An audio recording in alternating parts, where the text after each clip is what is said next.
Today we're going to talk about the Netflix documentary, What the Health? And I was like, I stormed out. I said, like, serving chicken at a diabetes event is like serving alcohol at an AA meeting. It just doesn't make sense.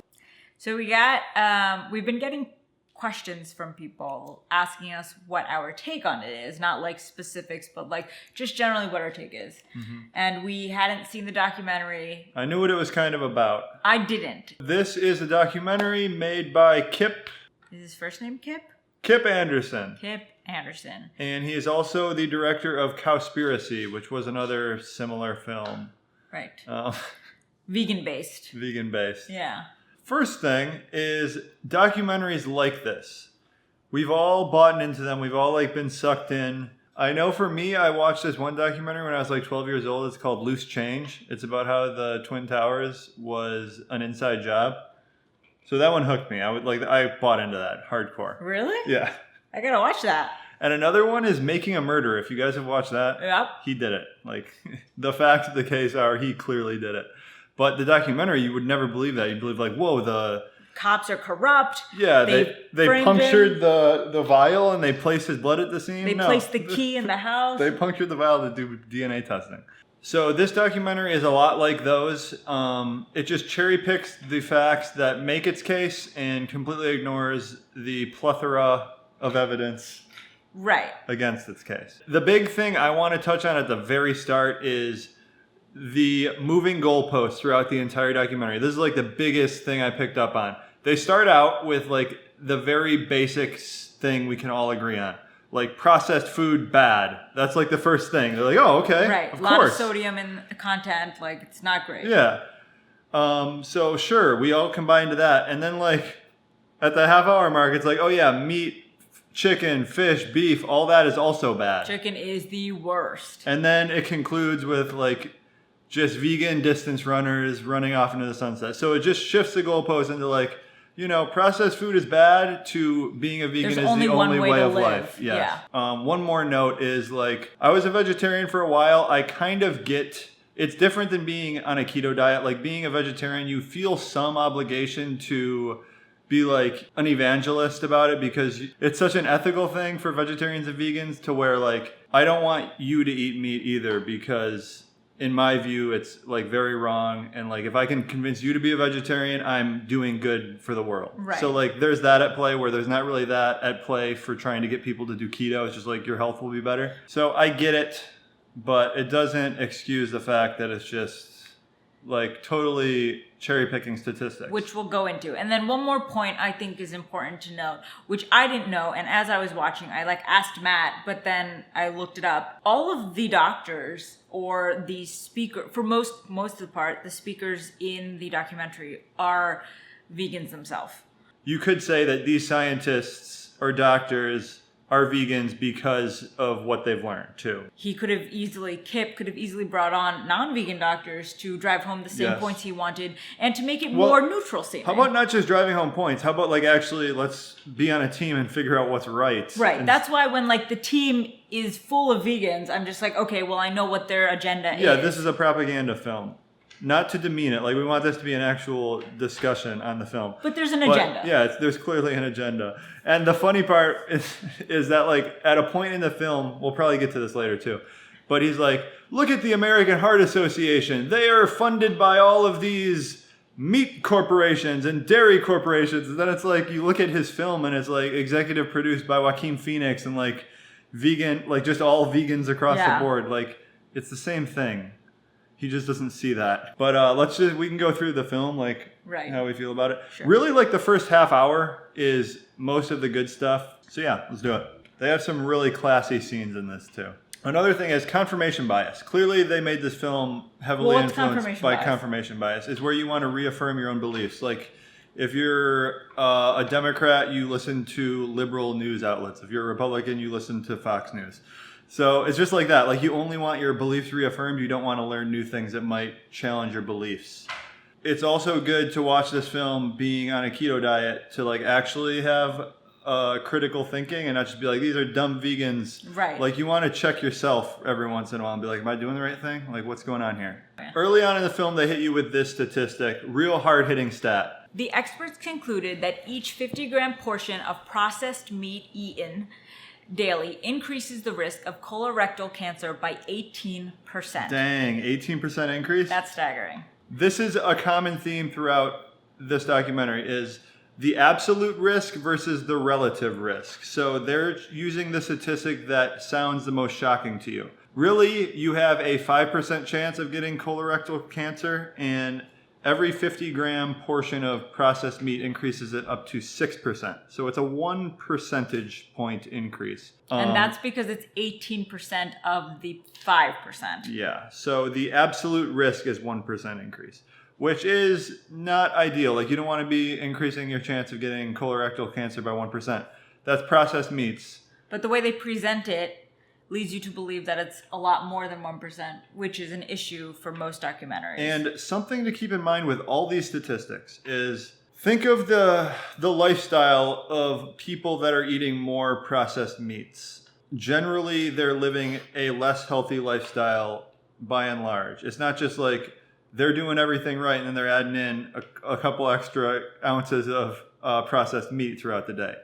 That's not how it goes. So all of these correlative studies are heavily influenced by like other lifestyle choices. That's why a lot of vegetarian statistics are skewed, because most people that are vegetarians are more health conscious than an average American. So their lifestyle is just more healthy. It doesn't mean necessarily that their diet is more healthy than a keto diet. It means their diet is probably more healthy than a standard American diet, and they're just probably leading an active, healthier life. What is defining processed meats? They don't define it. Because processed meats means something to me. It might mean something to you, to Matt, and to the doctors speaking on camera. So they don't really ever give you a definition of what the difference between processed or unprocessed is, which leaves a lot of gray area. Well, it doesn't matter because eventually they just incorporate it all. But this is when you're watching it at first. These are all the questions that might be popping up into your mind. Mm-hmm. Probably my favorite clip in the entire documentary. Diabetes is not and never was caused by eating a high carbohydrate diet, and it's not caused by eating sugar. The cause of diabetes is a diet that builds up the amount of fat into the blood. I'm talking about a typical meat-based, animal-based diet. You can look into the muscle. Okay, so you heard the clip. Very ambiguous and incorrect. So sugar has never been linked to diabetes, has never and will never cause diabetes. Totally false. I'll link stuff below that proves that wrong. And I mean, just based on like common knowledge at this point, it's almost like you can dismiss this. But then he says, this is the one. It's a typical standard meat-based diet. Like, what is a standard meat-based diet? Exactly. Standard American diet? Sure. Well, the standard American diet is not just all meat. Is it meat-based? It's not all meat. It's cookies, it's pastas, it's breads, it's Fruit Loops, it's Cocoa Puffs. And none of that ever, the refined sugars and refined carbohydrates are never discussed. So, yeah, it's weird that he like talks about meat-based diet, but then he goes into a lot of stuff on fat. My takeaway from it is just like, be a vegan. Like, he's just trying to get across be a vegan. There's no like general overarching like theme, because everyone's just saying whatever they think sounds the best to promote being a vegan. Really, that's true. This idea that carbs make you fat is utterly ridiculous. Carbs cannot make you fat in and of themselves. We have storage in our muscles and in our liver for carbs called glycogen. So when we eat carbs, we either store it or we burn it. Now, eat fat, that goes straight to your fat.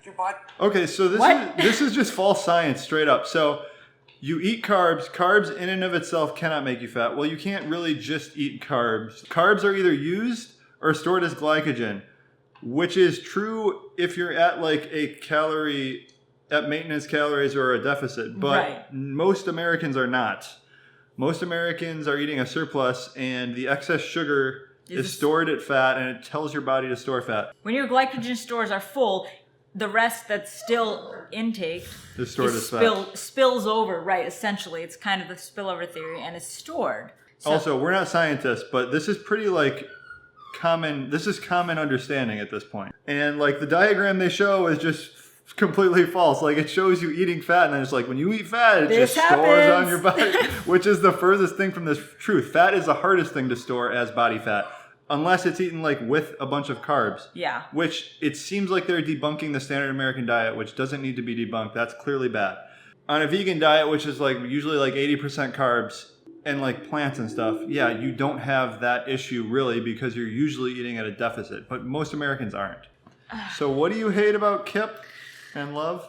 And Love was how he just over dramatized everything. The way he said things, the things he did, even just like the lighting and all of it. I mean, I guess that's a part of it, That's right? part of it.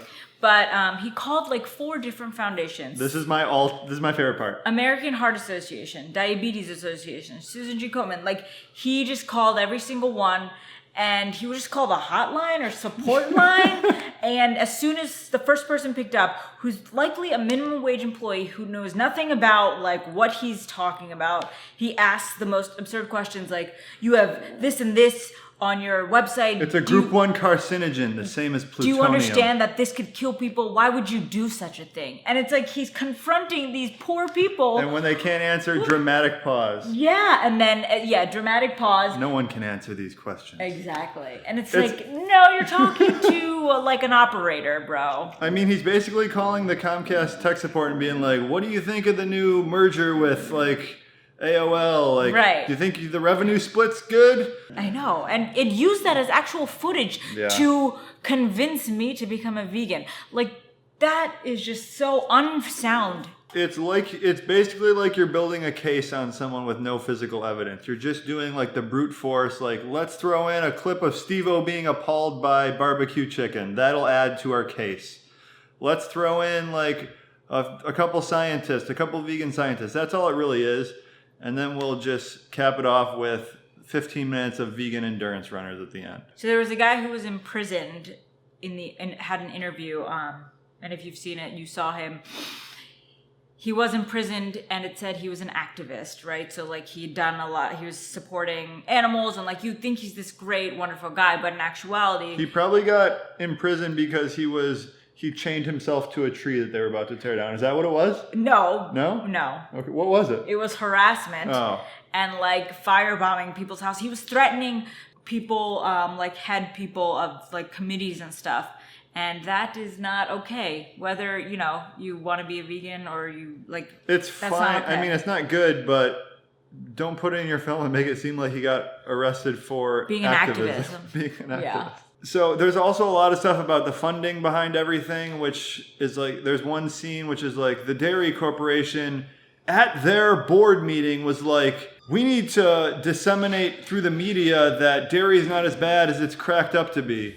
Which is like, that's what businesses do. The businesses suck. They're like very unethical and everything. It doesn't mean you should be a vegan, and it doesn't mean that fat causes diabetes. It just means those companies suck and they want to lie to people to make money. Right. Most companies do. Oh, there's a lot of stuff on like fast foods. They're just really like false equivalencies throughout the whole film where it's like fast food means meat, right? No, fast food means like a lot of sugar and processed grains and stuff too. Like there's also meat, but they just like label fast food as meat in the Right. film. It's just like, oh, look at all this, like McDonald's is meat store. There's no in-depth analysis of like macronutrient ratios. There's nothing of like high-fat diets, low-fat diets. Like, what about a high-fat vegetarian diet, high-fat Right. vegan diet? They don't go into that at all. It's basically just like be a vegan. Right. They don't use like other types of diets to solve this problem because there are multiple solutions and multiple ways to live your life. Veganism is not the only one, but that's the only solution they give you. Like, what happens if you have the same macronutrient ratio as a standard American diet that's vegan? So like relatively high protein vegan diet. Right. They're not really going into much of anything. Eat your ear! Puppy's crying. We're going to link some articles below, some information you guys should definitely check out. If you haven't seen the documentary, if you're interested in this kind of thing, definitely give it a peep. You can get your own thoughts. Share what you think below. There's a doctor. His name is Dr. Asim Malhotra. We just started following him. His YouTube? No, on Twitter. But I've read several of his articles, and he's a big proponent of fat as fuel, like low carb diet, and how it's just the right way. And so I think he's someone definitely to check out if you're interested in other doctors to look to. He has there's 3 doctors that he has, 2 other doctors that he associates with, and they wrote a couple papers together. Sounds good. That's the documentary What the Health. What the health, guys? What the hell?